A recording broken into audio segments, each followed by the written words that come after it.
Kisah nyata. Tiap malam Jumat terlihat cahaya terang dari kubur ini, ternyata almarhum semasa hidup.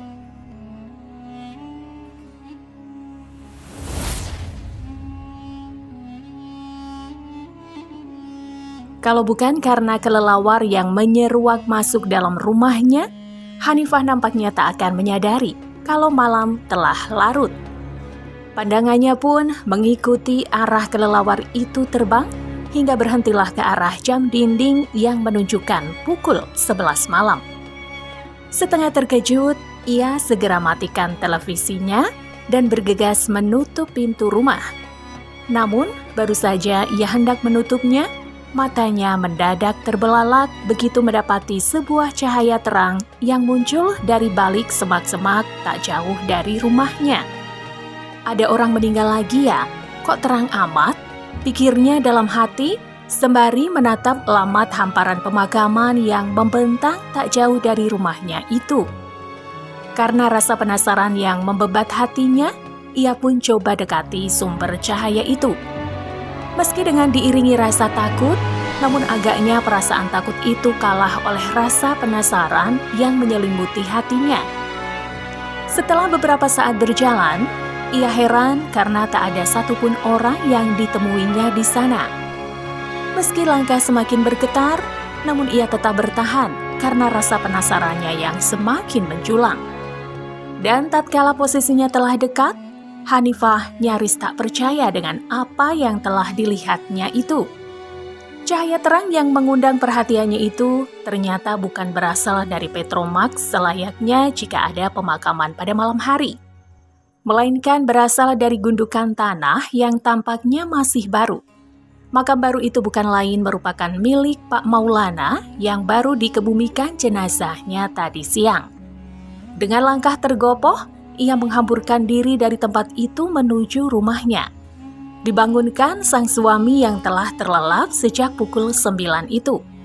Mendengar penuturan Hanifah, semula sang suami itu tak percaya. Namun ia tak bisa mengingkarinya lagi tatkala mata kepalanya menyaksikannya sendiri secara langsung.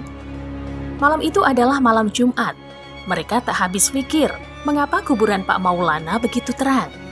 Bagaimanakah kehidupan Pak Maulana semasa hayatnya hingga ia mendapatkan nikmat kubur yang sedemikian itu? Agaknya ribuan tanya terasa bergelayut pada benak suami istri itu. Keesokan harinya, mereka tetap bungkam tidak menceritakan kejadian tersebut kepada siapapun karena khawatir jika tak ada yang mau mempercayainya. Seminggu telah berlalu, malam Jumat tiba kembali. Lagi-lagi mereka saksikan peristiwa serupa di makam Pak Maulana. Melihat situasi itu, mereka pun tidak lagi sanggup menahan hasrat untuk menceritakan apa yang mereka saksikan tersebut kepada warga sekitar. Tak pelak, masyarakat desa Sukamaju Tanggamus pun gempar. Orang-orang ramai membicarakan lelaku dan akhlak Pak Maulana semasa hayat, hingga sampailah kabar tersebut ke telinga kiai desa setempat, Kiai Safar namanya. Baginya peristiwa tersebut tidaklah mengherankan, jikalau melihat kepribadian Pak Maulana yang dikenal ahli ibadah, sederhana, dan baik kepada semua orang itu. Apa yang terjadi pada Pak Maulana merupakan sebagian kecil dari tanda kasih sayang Allah kepada hambanya yang selalu melaksanakan sholat dengan cara berjamaah dan berbuat baik kepada semua orang. Lebih dari itu, sungguh Allah masih memiliki banyak rahasia, kata Kiai Safar. Kiai Safar pun menuturkan hari-hari Pak Maulana. Menurutnya ketika masih hidup, Pak Maulana menafkahi keluarganya dari hasil kerja sebagai buruh tani. Ia juga gemar membantu orang lain jika memerlukan pertolongannya. Di samping itu, Pak Maulana merupakan pribadi yang senantiasa menjaga 5 waktunya untuk berjamaah di masjid, terkecuali jikalau ada halangan tertentu. Menjelang akhir hayatnya, terpaksa profesi buruh tani dan buruh kuli ia tinggalkan karena penyakit hepatitis yang membelenggu raganya. Dengan berat hati, ia limpahkan tanggung jawab itu kepada sang istri. Namun dalam hal beribadah, ia tak mau menyerah. Meski harus berjalan tertatih dengan bertumpu pada sebatang kayu, ia pun masih rutin berjamaah di masjid. Kian nampak penyakit yang diderita Pak Maulana semakin parah hingga kulitnya pun menguning.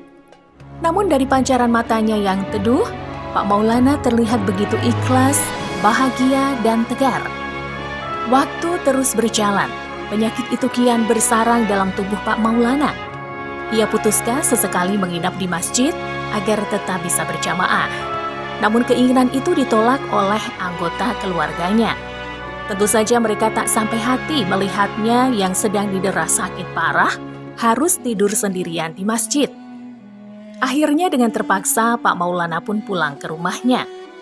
Hingga suatu hari, Pak Maulana memaksa diantar ke masjid untuk menunaikan sholat Jumat. Sesampainya di sana, ia langsung menempati saf paling depan, tepatnya di belakang kanan posisi imam. Saf tersebut memang tak pernah sempat ditempati oleh orang lain, karena Pak Maulana selalu datang paling awal dan menempatinya terlebih dahulu. Selesai khatib menyampaikan khutbah kedua, sang muazin bergegas mengumandangkan iqomah. Terlihat semua jamaah mengangkat badan untuk berdiri, terkecuali Pak Maulana yang masih belum juga bangkit. Mengira dirinya tertidur, jamaah yang berada di sampingnya pun mencolek bahunya untuk membangunkan. Namun Pak Maulana tak juga bergerak, hingga akhirnya jamaah itu pun menarik bahunya lebih kuat. Bukannya terbangun, tubuh Pak Maulana malah terjengkang dan oleng ke belakang.